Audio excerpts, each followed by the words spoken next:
Del port de Barcelona ha sortit el primer tren de mercaderies que connectarà Espanya i França per ample de via internacional.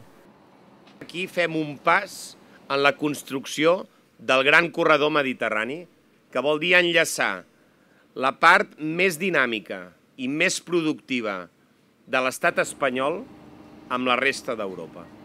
De manera que vull expressar la dimensió històrica que això té pel port de Barcelona, per la ciutat de Barcelona, per Catalunya, i que efectivament nosaltres podem ser la gran porta sud d'Europa.